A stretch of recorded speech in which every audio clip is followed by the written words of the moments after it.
শ্রীভূমি সদর পুলিশের অভিযানে বিপুল পরিমাণ ইয়াবা ট্যাবলেট সহ এক যুবককে আটক করা হয়েছে।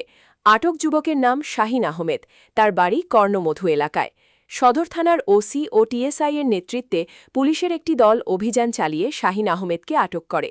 এ সময় তার কাছ থেকে প্রায় ৬,০০০ ইয়াবা ট্যাবলেট উদ্ধার করা হয়। ঘটনার পর আটক যুবককে থানায় নিয়ে যাওয়া হয়েছে।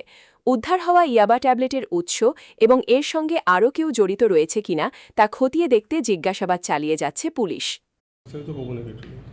আজি এটা আমাৰ খবৰ পাইছিলোঁ আৰু গোপন সূত্ৰত খবৰ পাইছিলোঁ যে ইয়াবা টেবলেট সন্দেহজনক ইয়াবা টেবলেট তেওঁলোকে কঢ়িয়াই লৈ গৈ আছে। ড্ৰাগ পেডলাৰ ভেটেৰেন ড্ৰাগ পেডলাৰ এজনে এনেকৈ কঢ়িয়াই লৈ গৈ আছে বুলি খবৰ পালোঁ আৰু সেই সূত্ৰত আমাৰ শ্ৰীভূমি পুলিচৰ শ্ৰীভূমিৰ থানাৰ স্পেচিয়েলি এটা টীম গঠন কৰি পেলাই পঠোৱা হ'ল। আৰু যেতিয়া আমাৰ চিভিল আৰু ইউনিফৰ্ম দুটা ড্ৰেছতে আছিলে, তাৰপিছত আমি তেওঁলোকৰ যি গাড়ী লৈ আহিছিলে ইণ্টাৰচেপ্ট কৰা হ'ল কৰ্ণমধু এৰিয়াত। আৰু তাৰ কৰাৰ পিছত এজন ব্যক্তি, তেওঁৰ নাম হৈছে শাহিন আহমেদ, 26 ইয়াৰ্ছ তেওঁৰ বয়স, আব্দুল খালিক তেওঁৰ দেউতাকৰ নাম, আৰু ভিলেজ ধানিবৰ PS শ্ৰীভূমিৰ, তেওঁক কৰায়ত্ব কৰা হ'ল।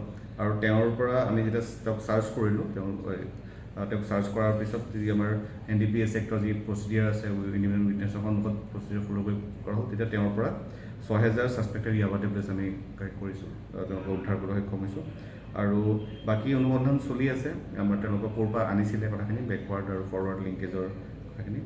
আৰু আপোনালোকে ইতিমধ্যে জানে যে আমাৰ মাননীয় SSP মহোদয়ৰ নেতৃত্বত আমাৰ ড্ৰাগছৰ বিৰুদ্ধে যি অভিযান, ড্ৰাগছৰ বিৰুদ্ধে যি যুদ্ধ আমাৰ চলাই নিছোঁ, আৰু এতিয়ালৈকে আমাৰ প্ৰায় ১০০টাৰ ওচৰ আমাৰ এতিয়া যোৱা বছৰ কম্পেৰিজন যদি আমি কৰোঁ কেলেণ্ডাৰ ইয়াৰ 2025ত আমাৰ ১০৬টা কেছ ৰেজিষ্টাৰ হৈছিলে। আৰু কিন্তু এতিয়ালৈকে যদি আমাৰ আগষ্ট মাহৰ আজি 12 তাৰিখ, তেতিয়ালৈকে আমাৰ অলৰেডি 95+ এনেকুৱা কেছ ৰেজিষ্টাৰ হৈছে। গতিকে আগতেও কৰি আছিলে, এতিয়া আগতকৈও তীব্ৰতৰভাৱে আমি কাম কৰিব চেষ্টা কৰিছোঁ। আৰু অকল ছিংগল কেছ এজন মানুহ ধৰি পেলাই আমি তাতে থকা নাই, তাতে ৰৈ যোৱা নাই। বেকৱাৰ্ড লিংকেজ, য'ত মিজোৰামৰ লিংকেজ আছে বা ত্ৰিপুৰাৰ লিংকেজ আছে বা এনেকুৱা ধৰণৰ আন্তঃৰাষ্ট্ৰীয় বৰ্ডাৰৰ ক্ষেত্ৰত এনেকুৱা ধৰণৰ কিবা আমাক এই ইণ্টাৰনেশ্যনেল হেৰি মানে আমাৰ কি কয় হেৰিৰ প্ৰতি, আমাৰ ভাৰতবৰ্ষৰ প্ৰতি বা আমাৰ এইবোৰ সীমাৱৰ্তী এৰিয়া হিচাপে ইয়াৰ ধৰণৰ কিবা এনেকুৱা থ্ৰেটৰ সন্মুখীন হৈছে নেকি, সেই সম্পৰ্কেও আমি ইয়াৰ এটা অনুসন্ধান কৰি আছোঁ। ড্ৰাগছৰ জৰিয়তে যাতে এটা বিষবাস্প বিলাই দিব নোৱাৰে বাহিৰা শক্তিয়ে, সেইটো আমি অনুসন্ধান কৰি আছোঁ।